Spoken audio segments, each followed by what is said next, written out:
صباح الخير. مرحبا. شكرا Dr. Ahmed. شكرا Huda. Thank you so much. Thank you for joining us. It's an absolute pleasure.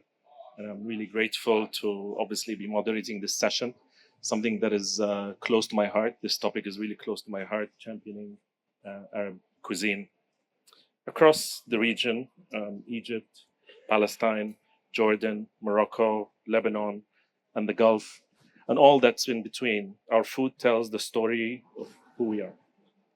It carries memory, history, our identity, and our heritage. And yet today our food heritage is under pressure, sometimes through appropriation, sometimes through misrepresentation, and sometimes simply by being forgotten.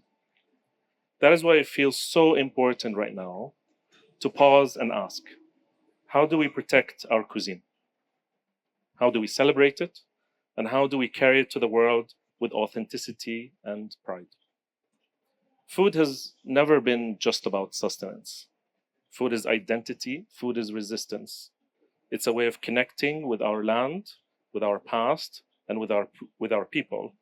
And it is how we tread into the future. I've always been a hard believer of the power of chefs in leading the work. They are part artisans in the way that they go about their daily craft, preparing food that nourishes and delights.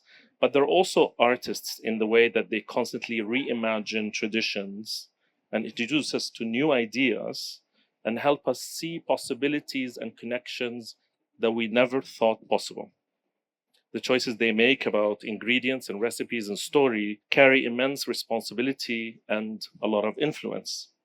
Chefs are no longer confined to the kitchen.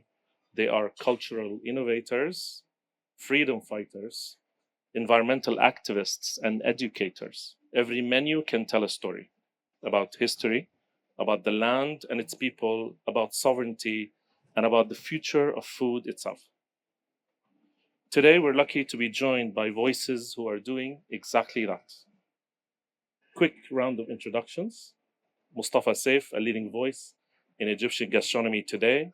From early days cooking in family street stalls to winning Top Chef Middle East, his journey has been about elevating Egyptian cuisine. At his restaurant Khofu, he blends heritage with innovation, drawing on childhood flavors to create a modern vision of Egypt's culinary identity. Chef and friend Qais Malhas is behind Amman's most beloved Shams al-Balad, a spot that has moved beyond restaurant status to become a platform for talking culinary, food, drinks, arts, and culture in Jordan and the wider region. The focus of Qais Malhas and his family's Shams al-Balad is on seasonal and local produce, connecting the food heritage of Palestine and Jordan with contemporary Arab identity. Tarek Alameddine is a culinary storyteller redefining Lebanese cuisine through a deeply personal lens. His early experiences foraging herbs and preserving produce in his hometown instilled a profound respect for nature and tradition. A very well-versed chef, truly from the region and from the world, from culinary education in Jordan to stints in Brazil, Denmark, here in Egypt, and now back in Lebanon, his knowledge and skills are ready to transform Lebanese ingredients and cuisine in a way that we cannot imagine yet. Faisal and his journey from the kitchens of New York and Miami to Europe, and specifically in Germany, where he won acclaim and multiple awards. In 2024, he returned to Morocco to open La Table Trois in Casablanca, the country's first fine dining restaurant led by an acclaimed Moroccan chef. Blending French technique and Mediterranean roots and Japanese flair, Faisal has quickly gained international attention and recognition. So together, through restaurants, community spaces, and creative platforms, they are showing us what it means to truly champion Arab cuisine today. My name is Omar Shihab, and I'm the founder of Restaurant Boca in Dubai, where much of my work is centered around sustainability and the future of food. But above all, I'm here with you as a believer in the transformational power of chefs. I have seen how their work extends far beyond the kitchen, shaping culture, identity, and the way our region is understood in the world. Now, before I begin, I'd like to acknowledge that this panel is in no way representative of the full scope of the Arab culinary world. We unfortunately do not have any women representation on stage today, and yet across our region, women not only lead iconic kitchens, they lead the majority of kitchens, period. We're also missing voices from many countries across the Arab world. I think it's important to state this today and clearly, so we recognize that what you're here today is just a glimpse into a wider and richer story. Now, I've taken too much time. It is a privilege to be here in Cairo at the Grand Egyptian Museum to moderate this conversation and to learn from the inspiring people beside me. So let's begin. Chefs, this is an intimate session, a session about you, about food, and food is nostalgia. And nostalgia is our human desire to relive the sensations of our first experiences, the one that's imprinted in your brain. And it is the one, and so that's what I want to ask each one of you. And I want to also understand if it was the one that really opened your eyes to the richness and diversity of our own land, our own ingredients, and our own cuisine. And I want to start with you, Faisal. If you can tell us about that early memory, and is it really the one that made that connection? Well, thank you for having me, and such a great time so far in Egypt. Well, the cooking for me was all about memory. Best times growing up was around food. I mean, in Morocco, just like a lot of countries in the region, the best moments are around in the kitchen with the mothers, with the grandmothers, and sometimes the fathers cooking. And so early memories really fueled this sense for me to be in the kitchen.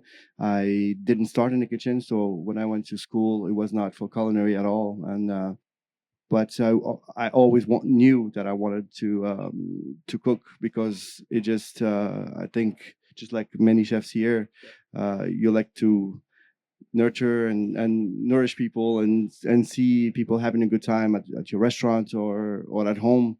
So yeah, it was always around good memories and of childhood. Amazing. And was there a particular moment that you said, I want to go back to Morocco and I want to really look at what is growing in the land and how do I bring it up to the public, to the audience? Well, it was always when I was in Germany, and I would be making menus, and it was daily menus. So we go to the market or suppliers. We were in Germany in the country land, and we had our own land about an acre. So we supply most of our fruits and vegetables even through winter. And there was always this question: would this work in Morocco? And I would make a menu, and I would make a menu that would fit Morocco. You know, make a menu that would fit Germans, and then in the back of my head would be like, oh, this would not work for Morocco. Right, Maybe right. we'll tweak it this way for, and this project came for this. It was we let everything go. I mean, we took a decision to actually close the restaurant. They're doing very well. Been open for 8 years, and to go all in and go back home. I'm from Casablanca. I grew up 5 minutes from the restaurant. Even though everybody was saying Marrakesh is the place to be and it's very touristy, I wanted make the challenge even harder and be in my hometown where I'm comfortable and where it's challenging, Sure. and see if a restaurant with that style of food would it work. And so far we're happy, I would say. Excellent, Yeah. Faisal. Tarek, I'll jump to you right away because you have obviously you have your food memories and the need to relive these nostalgic moments. But then there was a moment of realization later on in your career. Hi, thank you for having me. Yeah, definitely. I mean, I guess for me, as an Arab or in the Middle East in general, especially in Lebanon, the moment you decide you want to be a chef or you want to do something, the first thing you go and you look into Europe and the West, right? And we're like everyone grows up cooking basically his first as a professional chef your first like pasta or whatever, and you're obsessed in what's happening around Europe. For me it was like I went to Noma, I did my internship, then I started as a CDP, and then at that time Rene was asking me questions concerning like hummus and some other dishes that I had no clue how to do, like not even an answer. I was young, I didn't know much, and I was like, all what I want to know is like the new Nordic cuisine. And then they're asking me questions about my cuisine that I didn't know how to answer. And then this sparked like, okay, then let's start discovering. And then we had conversations with Rene, like, what if we find techniques in the Arab world that we can implement to Noma? And that was the journey. And then he visited in 2018 to Lebanon. And we were driving near my hometown in the car. And then he looks like there's a yellow flower in the season, like literally everywhere in the mountain. And then he asked me, what's the name of this flower? So I was like, I don't know. He's like, is it edible? I was like, I don't know. And then that was the moment when like I realized that, okay, I spent so much of my 20s discovering what's in Brazil, what's in Spain, what's in Copenhagen, and what's in the States. And now it's time to go back home and just discover what we actually have. Exciting, Tarek. Thank you. Qais, I'll move to you. You have some fun memories as well, of course. Yes, of course. I mean, I think memory is the for me, and I'm sure for most chefs here, the driving force behind any dish or any menu. And I think the way you start to unlock meaning for any diner through food as a medium is by creating these links to shared memories. And that could be, you know, through taste, aroma, experience, color, any one of those factors. For me, obviously, my memories, like probably most chefs here and most people here, early memories around food are of my grandmother's cooking. Yeah. One more than the other. One would involve me more, the other would keep me out of the kitchen. And that's what we try to create. I think there's a lot of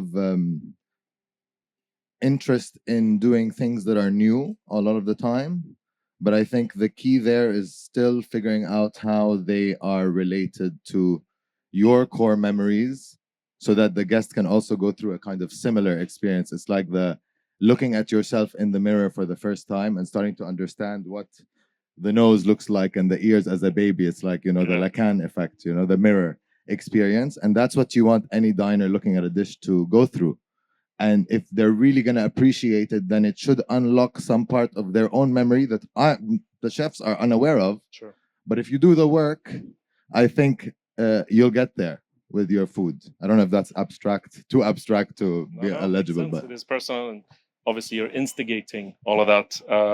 Mustafa, إيه كانت أقدم وأجمل ذكرياتك مع الطعام؟ وهل كانت تلك اللحظة اللي غيرت نظرتك إلى المطبخ المصري أو العربي بشكل عام؟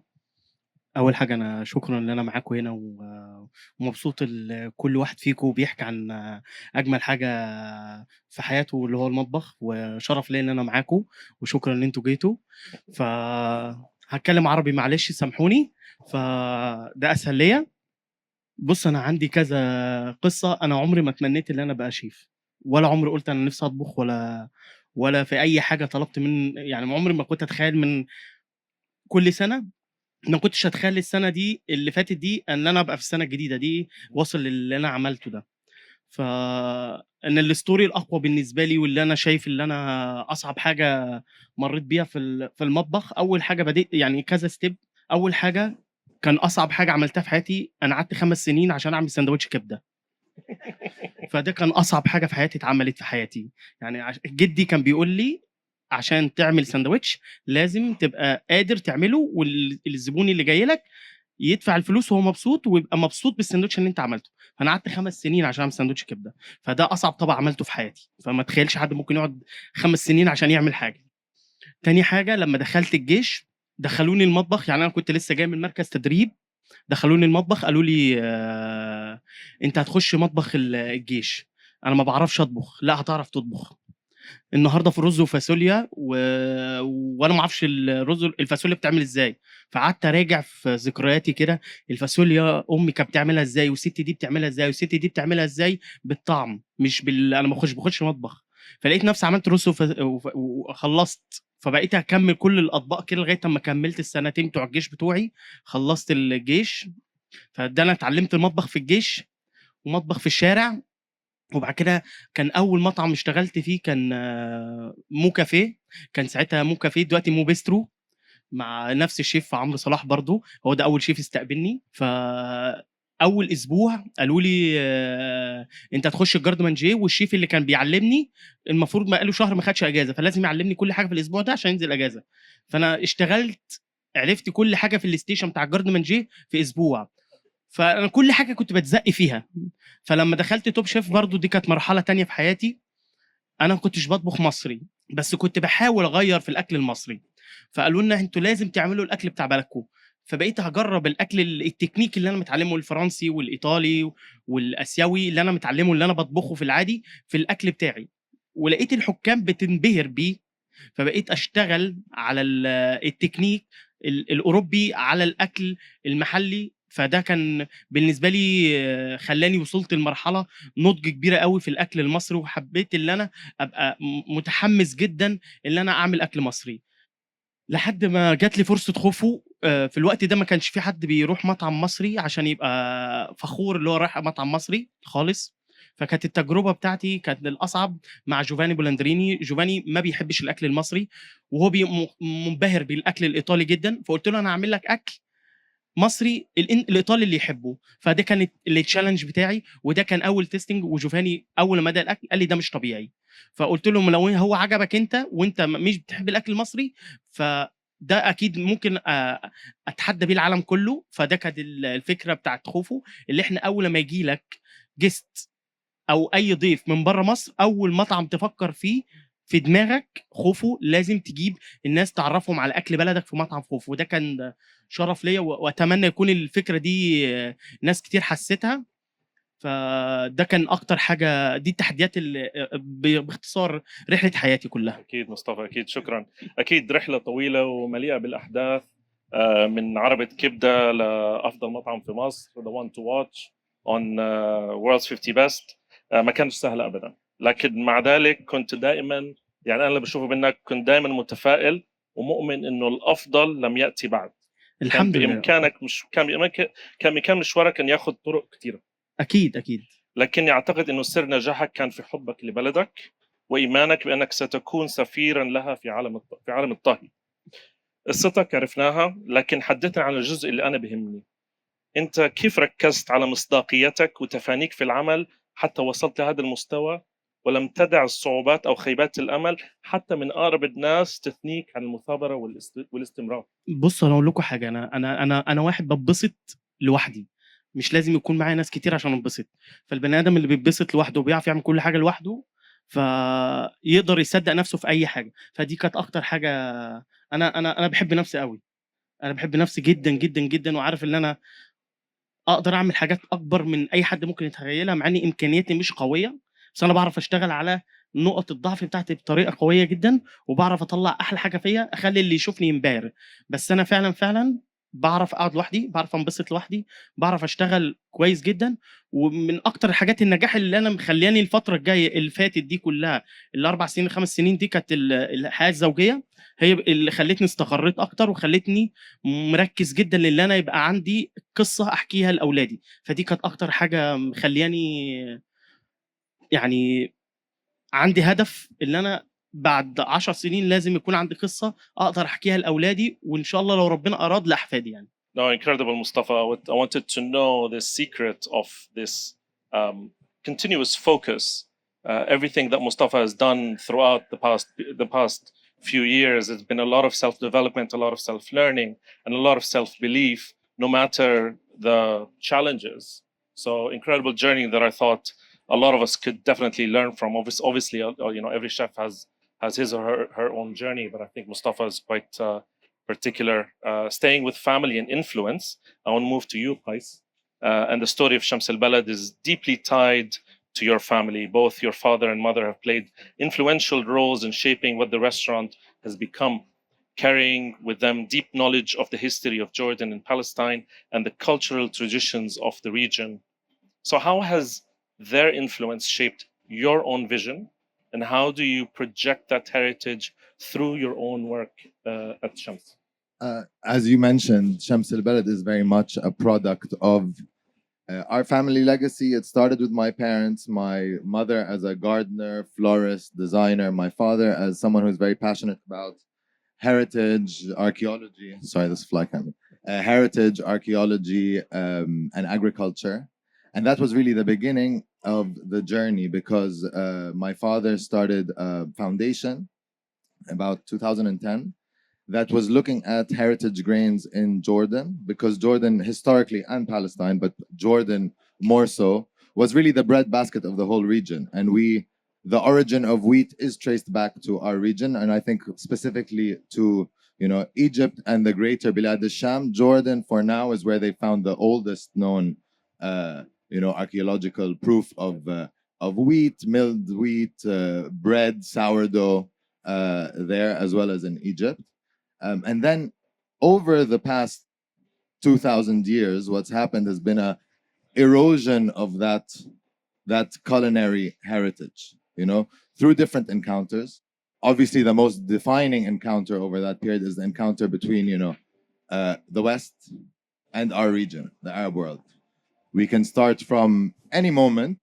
I think a particularly definitive one probably was during the Crusades time, where this is from the Crusades time to, I would say, the beginning of modern colonialism.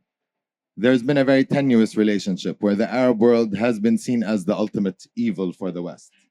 Unfortunately for us, the West was able to discover the New World, quote unquote, the Americas, due to the slave trade. They were first to industrialization, so they had the tools and the resources to really go out and dominate everyone else. That domination then led to our subservience.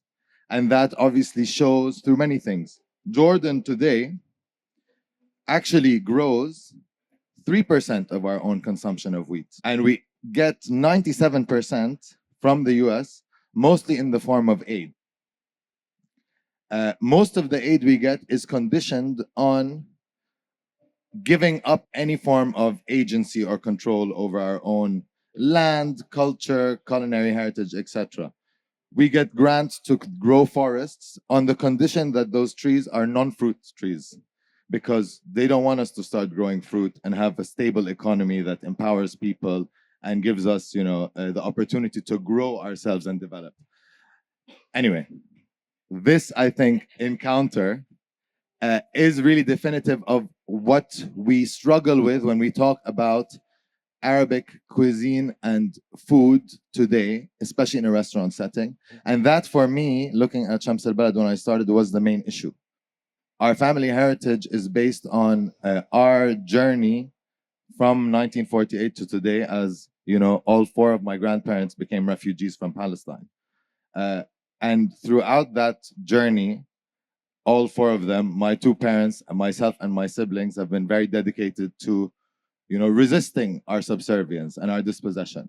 That translates into many things. And our job now with what we're doing at Shams al-Balad, I think, is a very central aspect of our mode of resistance. The way we think about our food now is really defined by how we consider ourselves and our sense of agency. I think for us at Shams al-Balad now, going from, okay, how do we go from we grow 3% of our own wheat to actually we have the demand and people won't use the imported wheat that's used for aid. And this is the value of our platform, is that we really focus on our suppliers, our community. The wheat we use now is an NGO that grew alongside us and is one of our major partners, who has revived heritage grains that are 10,000 and 15,000 years old. We use a strain that's about 12,000 years old, the Horani wheat that we'll be serving today actually at our dinner, that was extinct until 5 years ago. They got it from a seed bank and revived it slowly.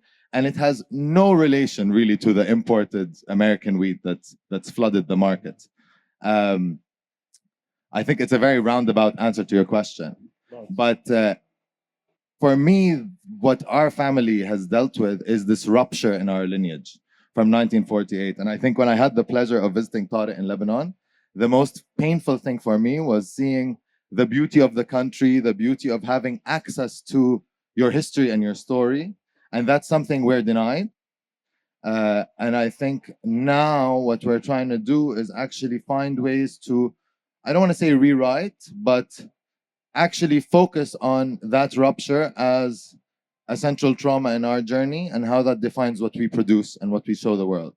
And instead of shying away from that, actually shining a light on it in a way that's productive and saying, okay, this is part of a whole legacy of exploitation that's been happening all across the region and really defines in very many ways every individual country that's been carved out of our region and how they exist today. And most of us are intentionally placed on life support. And the question, I think, for anyone operating in any field in the Arab world today is, how can we actually take ourselves off life support without completely being sabotaged from external factors? I think this is the very delicate balance that we're trying to strike, to have a sense of agency, to look at our food and our culture in a way that's independent, understand the value of knowledge and the fact that we got restaurant cooking and restaurant culture at the barrel of a gun through our colonial encounter with the West. So most of the language that we now use in restaurant kitchens is military language, the same language that was used to colonize our whole region, murder millions of people in North Africa and in our whole area, the Arabian Peninsula, and the same language used to perpetuate genocide in Gaza today. So how do we separate and how do we create an independent body of language where we can operate with some sort of, I've said agency many times, but yes, that's it, agency, and find our own separate value. And I think that's our main mission at Shams, and I think all the chefs here also represent that, is we don't want to be defined as people who are trying to emulate what the West and Western chefs are doing.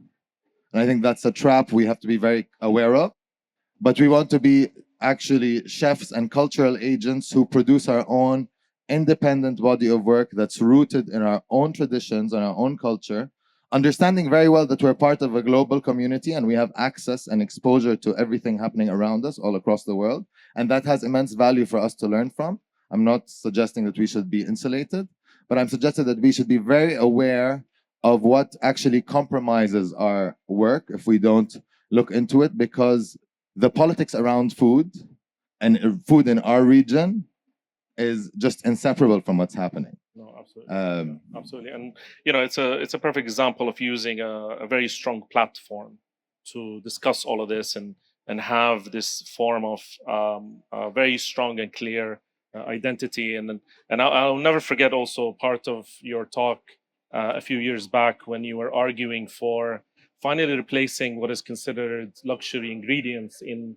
menus today, things like truffle and burrata, with seasonal, micro-seasonal ingredients like akub and khubeze and humayd. But quickly, at Shams, ingredients and seasonality are definitely central to this whole philosophy.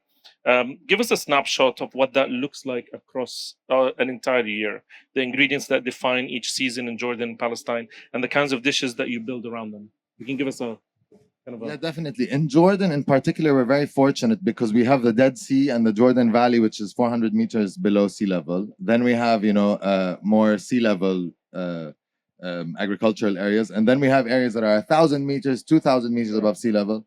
So we're quite spoilt with our seasonality because we grow some things year round in different areas that are all, grown locally. So for example, tomatoes, eggplants, cucumbers, zucchini, we have access to year round.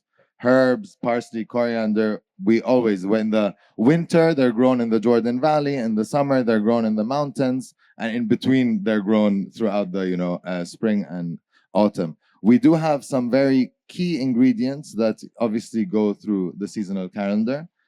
What we try to do at Shams also now is focus, like many of the chefs here, on traditional preservation techniques, learning a lot from different cultures around the world and how they ferment and pickle, and create dishes that rotate the star ingredient and build stuff around that for each dish, because we're a large restaurant. We're like 250 to 300 seats depending on the day and what areas are operating. So it's very difficult. I always wanted to do like a changing menu every day. I know maybe some of you do that. For us, it's almost impossible with that kind of scale. But what we do is we have a seasonal menu, that highlights really the fresh produce of the season, and then the ferments that we've been working on for the past 6 months, 6 months. And usually it follows some sort of similar rhythm for the menu, and then within each dish. So for example, we have a maftoul dish, which is the hand-rolled larger kind of Palestinian couscous that changes throughout the year. So we go with beginning with carrot, then we go through asparagus, then we do it with sweet corn, then we do it with butternut squash, and sometimes we change that as well. So that's how we approach seasonality at the restaurant. I love it, Tarek. I love it. Nice, thank you. I'll move to Tarek. And Tarek, you're an expert on ingredients from the region and from your home country, from Lebanon, a land of rich biodiversity and traditions, still waiting, I think, to be fully explored. Now, looking at the Danish experience, where René Redzepi and his peers have turned to their own backyard for inspiration and through transformative techniques that we were talking about with Qais, like fermentation and pickling, they placed Danish cuisine on the global map. Is it too naive to imagine something similar for our cuisine, or is there more to it? I don't think it's naive, because I think when they started back then at Noma, it was just like a small dream. And if you go back a bit in history, it's only 20 years ago. Nobody would have visited Copenhagen to eat or imagine that there's a food experience in Scandinavia. I think it's similar to Lebanon in a way that we have a lot of foraging, but we never use it in restaurants. So where I come from, people eat a lot of wild things, especially in seasons, like going from birds to herbs, greens, and berries, but was never introduced in a restaurant form. So I think slowly, especially the past 8 months since we opened Bay House, people are starting to accept eating ingredients they know and they would usually eat in season, like green chickpeas. You would eat it as a snack in the house. But like in the beginning in the restaurant, when we started putting it on the menu, people were a bit shocked that this is kind of a cheap ingredient in the season. Like fancy is caviar, fancy is truffles, fancy. So in Beirut, people were like happy. They accepted us. They're enjoying these things. It became something cool that, okay, I know this. I used to eat it when I was a kid.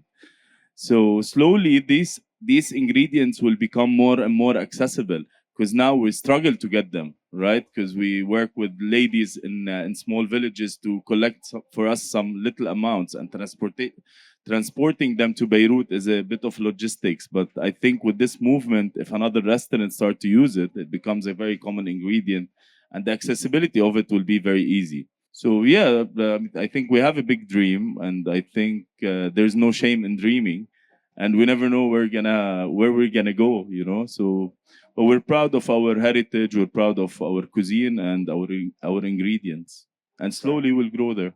Excellent, Tarek. Thank you. I'll move to you, Faisal. Morocco has one of the most recognized and beloved food cultures in the Arab world, perhaps in the entire world. Yet the question of identity in Moroccan cuisine is still evolving, especially in fine dining. How do you see the balance between honoring deep-rooted traditions and pushing forward with contemporary interpretations through perhaps your restaurant as well? In Morocco, like you said, it's an old country with deep-rooted culture and food culture. Also a very touristic country, and sometimes that could be a double-edged sword. We have our traditional food, but then people come and they want, and most restaurants become for a show, and where are the belly dancers and fires and everything, and then we drift away from the food, unfortunately.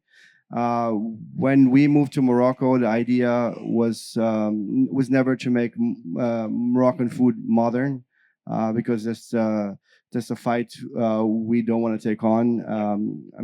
I've opened a restaurant before when I was younger, and I made that mistake in the US, and people will come and be like, "Well, this is not the couscous for my mom," and but I'm not trying to make your mom's couscous, But the idea was to bring a different view to the restaurant and to the ingredients and sustainability that's not happening in Morocco now.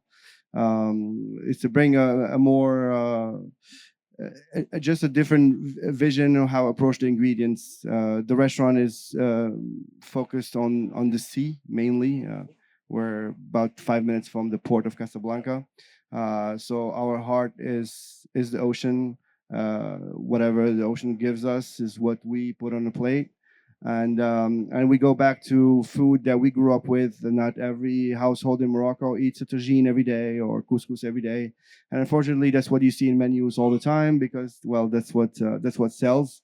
But just grilled sardines and a tomato salad, that's a Moroccan dish that you eat a lot more than a couscous. So we go to that direction of what you would eat at home. The ingredients that they're not like you said, a burrata. Now in every restaurant in Casablanca, you will have a burrata, we'll have a sea bass.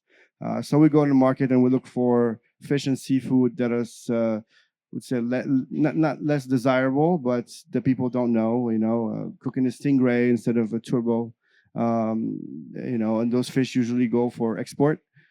So we go to the markets or to the port and trying to source those ingredients. And we're lucky, not like you have. We have 38-seat restaurant, so we could change the menu quite often, and we can offer dishes or try on people and see how they like it or they don't like it, if they even know the product or the produce or the fish. I mean, we've only been in Morocco now back after 25 years, back for about 2 years now.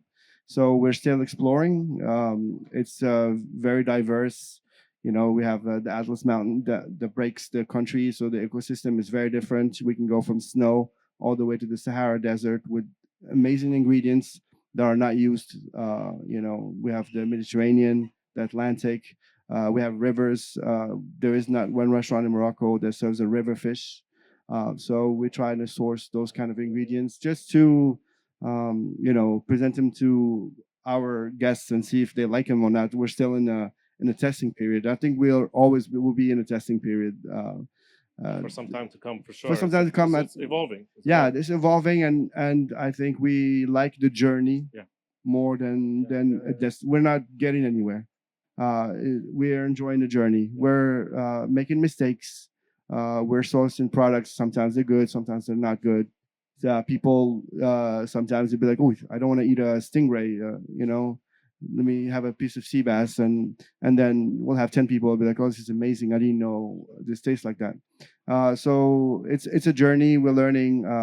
We're traveling. We're lucky that in Morocco, I mean, I can drive 3 hours and we're in Spain. I can drive the other side and we're in Algeria. And we have a different type of Amazigh or Berbers, so with different languages, different culture, different food.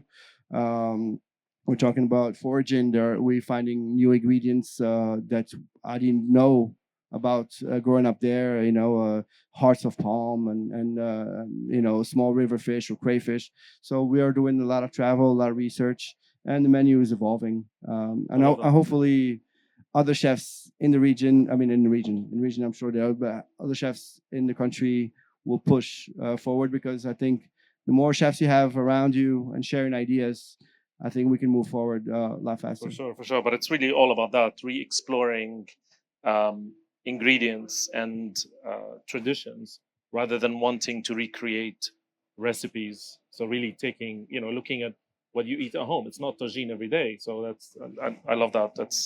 That's incredible. Mustafa, غالبية الناس بيعرفوا المطبخ المصري من خلال أطباق الشارع. أما أنت قررت أنك تغير هاي الصورة، كيف تقوم بذلك مع الحفاظ على المصداقية واحترام المكونات وصون التراث وأسلوب الطهي؟ فحدثنا عن هذا التحول من بعض الأطباق المميزة اللي عندك في خوفو. طيب بالنسبة لي في قواعد ما بتتغيرش في الأكل المصري أو أي أكل تراديشنال. الطعم ما ينفعش يتغير. يعني ما ينفعش تقول لي هأكلك ملوخية وطعمها مش ملوخية. ينفعش تاكلني كشري طعمه مش كشري، ما ينفعش تاكلني شوربه عدس طعمها مش شوربه عدس يعني. فدي المشكله ساعات المشكله اللي كانت قبل كده، اللي الناس لما كانت بتغير عشان تغير الشكل وتغير الحاجه كانت بتنسى الطعم. تقول لك اللون والناقص لون وناقص ما اعرفش ايه ولازم يترص كده. الاكل مش محتاج يترص. انا بالنسبه لي مش بحب كلمه فاين دايننج قوي. انا بحب اتكلم اقول كومفورت فود، يعني اكل بيت. انا لما جيت اعمل خوفو كنت بنافس امي في المطبخ، بنافس جدتي، بنافس امهات مصر. انا بعمل اكل اللي انت بتاكله من اعز الناس ليك، يعني انت جاي تاكل اكل مصري اللي انت بتاكله متربى عليه من امك، انا بنافس اعلى حد في خيالك. فلو ما عملتش يعني، ودي اللي انا كنت القاعده اللي انا كنت بتكلم بيها مع الشباب عندي كلهم، يعني انت هتعمل رز بلبن، لو ما عملتش احلى رز بلبن في مصر ما تعملوش. لو هتعمل فطير دي كانت كارثتي لحد دلوقتي في الفطير مشلتت. انا كل الجست بيجي يقول لي عايز فطير مشلتت، انا فعلا مش هعرف اعمل فطير مشلتت احسن من اللي كان بيجي لي من البلد، فعمري ما هعرف اعمله. فعمال اشتغل عليه لغايه اما اعمله احسن ما كان بيجي لي من البلد. فالمفروض لما تيجي تعمل حاجه لازم تتمسك بالجذور بتاعتها، غير في شكلها، حسن فيها. لو هي فيها زيت كتير او فيها سمنه كتير قلل شويه، لو فيها توم كتير قلله شويه. اعمل التوم بطريقه تانية، بدل ما هو يتحط فريش يتحط كونفي، يبقى الحده بتاعت التوم تتغير. يعني انا بالنسبه لي طبق الكشري اللي جه كله من عندي وجي جربه، هو الانجريدينت كلها مش انجريدينت كشري. يعني ما فيهوش صوص طماطم، ما فيهوش مكرونه، ما فيهوش رز، بس بتاكل كشري. هي دي اهم حاجه. فدي العادات والتقاليد اللي انا اتربيت عليها عمري ما بغيرها، لان ده احلى اكل انا اتربيت عليه واحلى اكل انا اكلته في حياتي. فمستحيل اني اغير طعم الاكل اللي انا لما بيلمس لساني الذاكره عندي بتشتغل. فدي مش بحس دي مش شطاره يعني. دي كانت المشكله قبليه اللي كلهم لما بيجي يغيروا الاكل المصري بيغيروه جذري، بيخلوه اوروبي. هو ما ينفعش تغير الاكل المصري لاوروبي، خلي المصري احلى وانضف وكلير اكتر عشان يناسب الاوروبي لما يجي ياكل. هو ده من وجهه نظري. No, it's fascinating. I think what Mustafa was trying to say is that taste is king. We're not really here about recreating recipes or challenging traditional recipes, but to really have a new look, a new vision, a new perspective. No, amazing. I'll move on and go back to you, Faisal, and staying with innovation and techniques. There is something to be learned from the Japanese experience. What can chefs from our region learn from that food culture, not just in terms of technique, but as an enabler for us to leap forward in defining new cuisine? I mean, we all have ancient cultures and ancient countries with deep culture and just like the Japanese culture. And in Japan, they're able to have the modern and the old, live side by side without clashing. And we tend, or from what I saw, um, it tends to clash a little bit. Either it's in a Moroccan restaurant they're trying to be too modern, or but having it side by side, we need restaurants to keep things traditional, and we need restaurants to push a little bit to do research and when it comes to products or technique and new flavors, new combinations. I mean, I don't know about, I didn't travel in the whole region, but in Morocco, I know that some combinations are blasphemy. You don't combine certain tastes, and those rules sometimes they just block us from moving forward and evolving in the kitchen. I mean, in our kitchen we have no rules. If it tastes good, it tastes good. Like, there is no rule that we cannot combine fish and mushroom. It's if it tastes good, we go with it. And having the old and new side by side and complementing each other, I think is very important.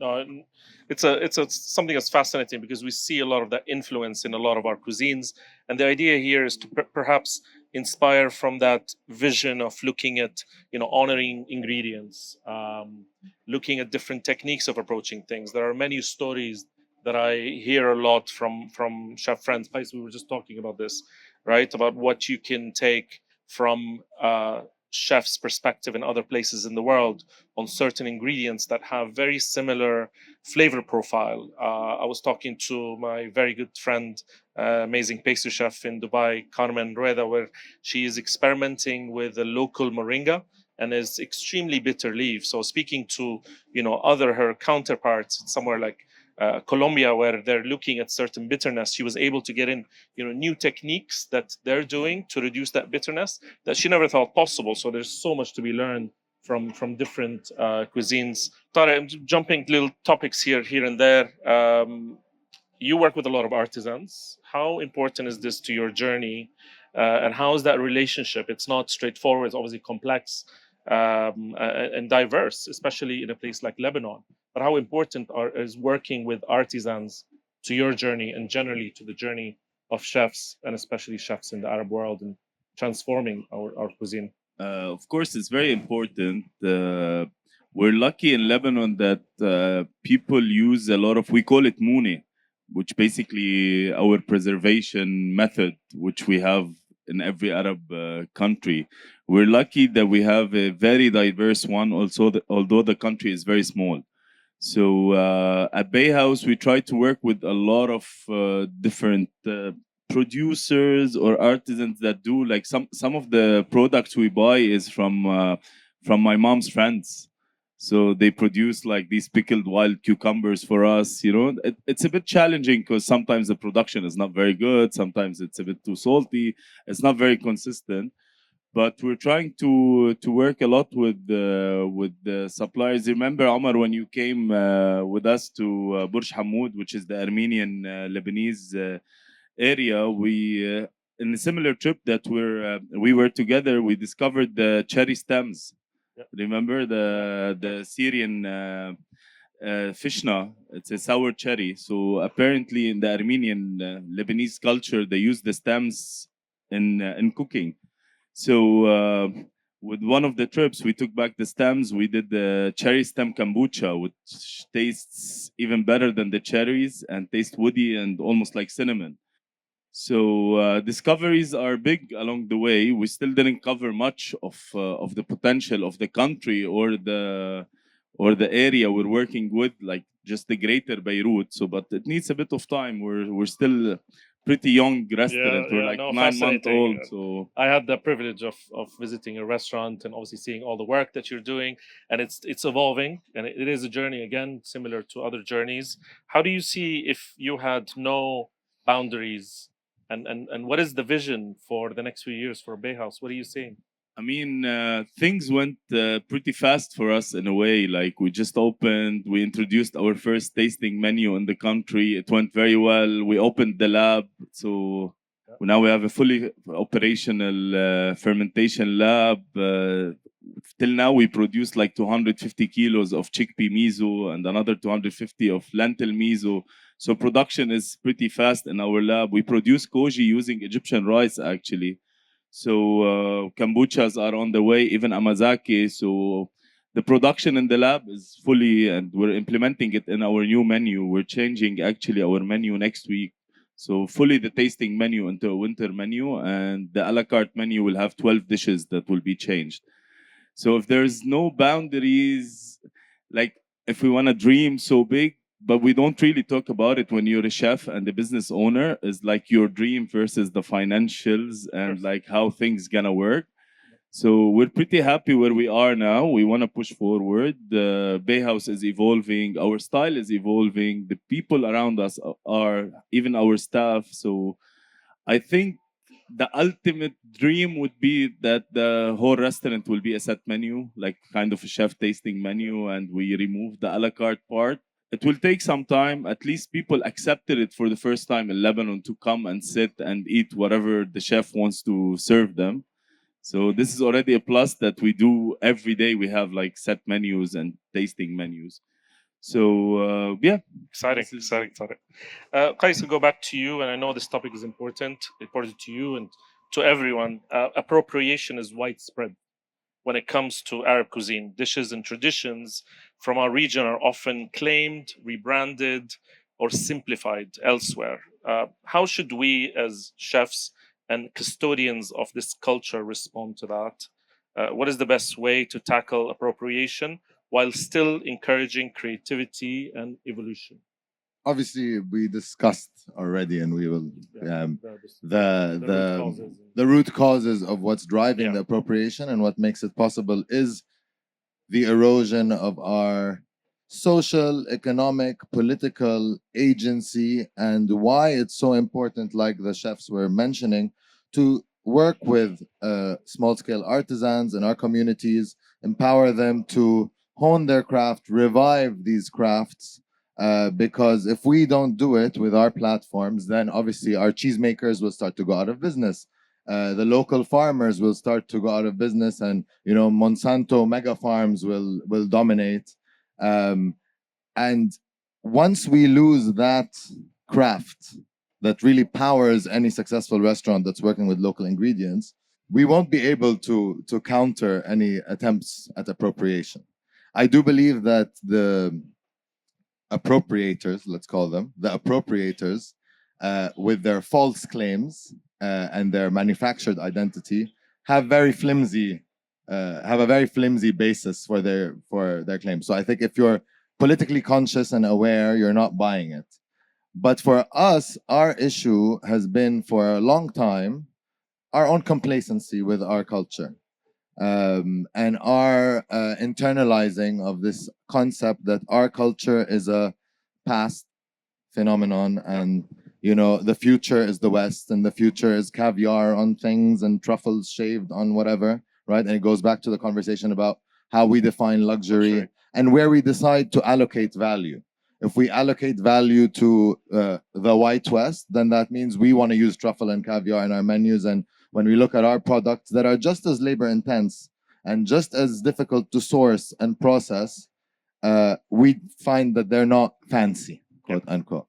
But then when the people trying to appropriate our food come and take those ingredients and repackage them and relabel them as their own, we can't sit and complain about it because we've been doing nothing about it. I think what these chefs are doing and what a lot of people in the region are doing is the way we counter cultural appropriation.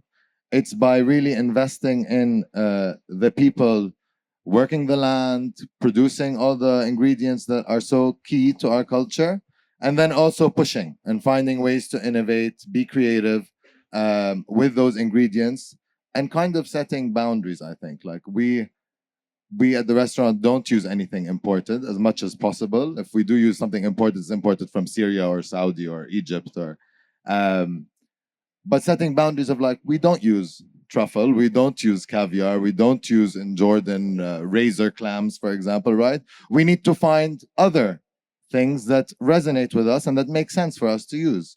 And then when you start to look at those ingredients and you go on a journey, like we were talking about one of the dishes on the menu for tonight, you can start to figure out actually how that innovation comes through technique.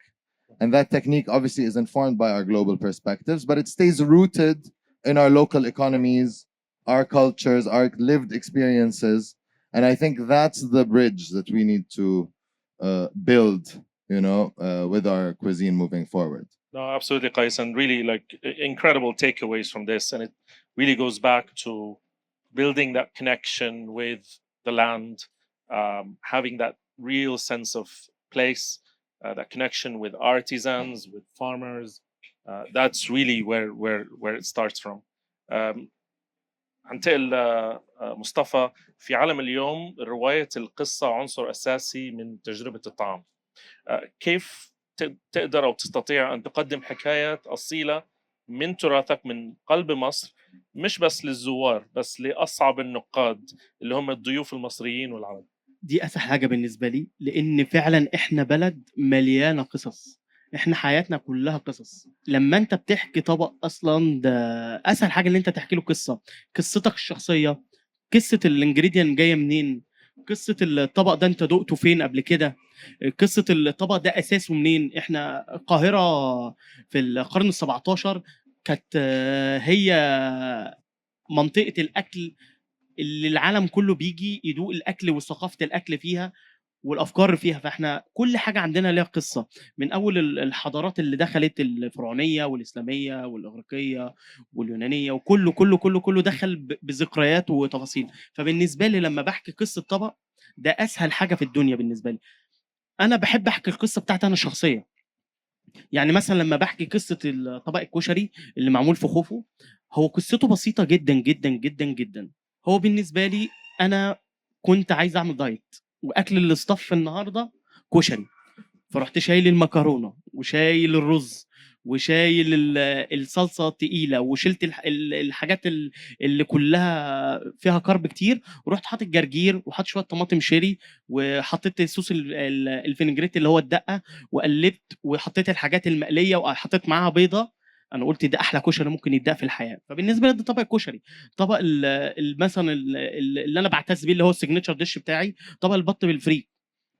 ده الضيافه المصريه. يعني لما تروح لاي حد في بيته لو ما اكلكش بط، يبقى هو مش معتني بيك قوي. يعني طبق البط ده في مصر، انت كده انت باشا. واحد جاي من الجيش اول زياره طبق البط، اول يوم رمضان طبق البط، جاي عريس جديد طبق البط، جاي زياره في لبلد جديده لازم يدبح لك دكر البط المتربي. يعني دكر البط ده عندنا ده حاجه مقدسه. فسهل اللي انت تحكي اللي انت تقول طبق بط. فاحنا بلد حكاوي. احنا الناس كانت بتمشي في الشارع تحكي حكاوي والناس تتلم عليها. فدي الحكاوي. فاحنا اكلنا كله حكاوي.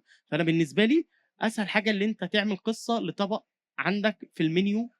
واعتقد كل بلد ليها حضاره وليها ثقافه. اسهل حاجه اللي انت تحكي طبق يعني ليه قصه. فده اسهل حاجه عندي بالنسبه لي.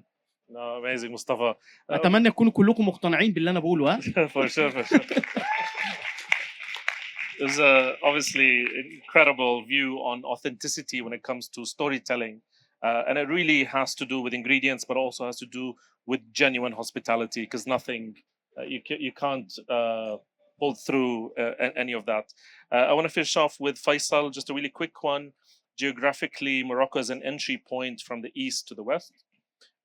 How have influences from neighboring countries and cultures shaped Moroccan cuisine? And how do you see Morocco paving the way for the rest of the Arab world to tell its own story on the global stage? Well, yeah, Morocco, it's an African country. It's an Arab country. We have our thing with Europe. We're a couple miles away. And we have our story with Spain and Andalus. But also the indigenous Moroccans. I mean, besides Arabic, we have Tarifit, Tishlhit, Tamazight. So we have three types of people with their own culture, own language, own food, and their story is not told. And we can see the European influence in Morocco, and we can see the Arab influence, obviously. We can see the African influence, but there is the indigenous people. I mean, I don't want to say the real Moroccans, but the indigenous people of the Atlas Mountains, and their story is still not told. When we travel, we taste the food, and we're from there, and I'm amazed. We have our neighbors of obviously Mauritania, Algeria. We have this food that comes from sub-Saharan countries and that influence Moroccan food. But the being in that region, it's very important in our restaurants. It influences a lot what we do. But we really want to have the platform to tell the story of the indigenous Moroccans and in the region. Yeah. Okay. Thank you, Faisal. Do we have time for Q&A? What do we feel? There are any questions in the audience or any of our incredible panelists? Please say so now. Otherwise, we're all staying back for a bit. I think it was an interesting one, quite diverse. We have one. Okay. Yeah, please. Okay. Thank you very much for this. My question is to everyone. Why is it important to champion Arab cuisine? Like everyone is talking about what they're doing in the restaurants and how they're tied to the local farmers, how they're bringing out whatever is in the land and cooking it like their mothers or differently, but the taste is there. but why is it that important? And why is there's so much movement around this right now? Any volunteers? بالعربي يعني basically ليه الموضوع ده مهم؟ ليه مهم قوي ان احنا المطبخ العربي نحاول نزقه او نحاول نشتغل فيه اكتر او نحاول نحيي قصصه اكتر او ونستعمل المكونات العربيه اكتر ونظهرها اكتر دلوقتي للعالم. ممكن ارد انا؟ اتفضل بليز. احنا لو هنتكلم على اكلنا احنا بنذوقه ليه؟ لا احنا صدقنا بس ثقافتنا وبقينا نرجع لجذورنا وبقينا احنا المختلفين، فاحنا ابتدينا نهتم بافكارنا القديمه وتراثنا اكتر من الاول بكتير. احنا قعدنا في فتره اتمنى يعني تقريبا 100 سنه احنا فيها كلنا سنه، كل العرب كله نسي ثقافته، كله بقى يبقى عايز يبقى اوروبي اكتر ما يبقى عربي. فاحنا دلوقتي بحس ان الناس كلها بترجع لجذورها تاني. فانا عندي حاجه بحبها قوي، انا كل ما اتوه واتشوش واحس مش عارف انا فين، ارجع انا جيت منين. فاول ما بترجع انت منين وانت جيت منين فبتفهم انت ليه هنا دلوقتي. فانا بالنسبه لي انا حتى في الاكل كله، انا كل ما اتوه في الافكار بتاعت الاطباق والمطبخ بتاعي، هو انا كنت باكل ايه الاول؟ ايه اللي انا كنت باكله؟ حجر صوت الطعميه بتاع الحجر انا عمري ما نسيته. عمري ما نسيت عربيه الفول اللي بتعدي من الشارع وراجل يقول فول بليله. يعني في حاجات كده ما بتنساهاش. فانا عن نفسي شخصيا انا برجع للجذور، ايه اللي انا كنت باكله وايه اللي انا كنت بشوفه في الشارع وايه اللي ستي كانت بتجيبه لي وايه اللي امي كانت بتجيبه لي وايه اللي انا كنت بجيبه من قدام المدرسه عشان اعرف اعمل حاجه جديده. الشيفs اللي جايه من بره كلهم هم مش عايزين يدوقوا منك اكل اوروبي خالص، والاوروبيين هم مش جايين ياكلوا الاكل بتاعهم، هم جايين يشوفوا ثقافتك انت بتعمل ايه. لما انا نزلت المغرب انا حبيت اكل الطاجين المغربي، انا عايز اكل اكل مغربي، مش رايح ادخل مطعم فرنساوي او مطعم ايطالي عشان اكل اكل ايطالي. انا رايح المغرب فلازم ادخل اكل الثقافه المغربيه. لما رحت لطارق برضو انا كنت عايز اكل اكل لبناني، لما لففني في الشارع اللبناني انا انبسطت. لما رحت الاردن قيس والشباب هناك دوقونا اكل اردني، هو ده اللي انا مبسوط، اللي انا بتبسط فيه لما بروح. فبالنسبه لي احنا لازم نذوق المطبخ بتاعنا عشان دي هويتنا ودي ثقافتنا، فاللي ملوش ماضي ملوش حاضر. Qais, you wanted to add something? I think just building on what Mustafa said, it's the same logic as using local ingredients and working with local farmers. It's the question of how seriously do you take yourself, not in a serious like hake way, but in a, you want to present the best thing possible. And I think Mustafa actually was talking about this earlier. You want to showcase the best possible product at the end. Yeah.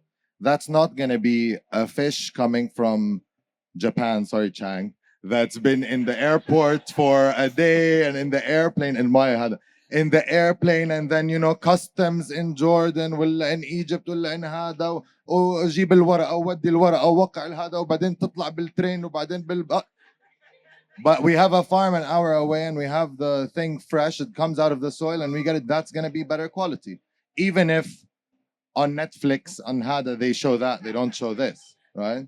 And the same applies. It's for me or for any of the chefs here, why would we cook Italian food? Like what? No one's cooking Italian food. There's not enough Italians doing that, you know, but who's cooking our food?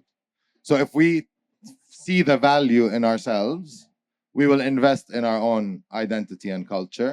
If we think we're worth nothing, then we'll sell ourselves out to the West mainly, but whoever else, and become just another, you know, cog in the machine, or we build our own machine.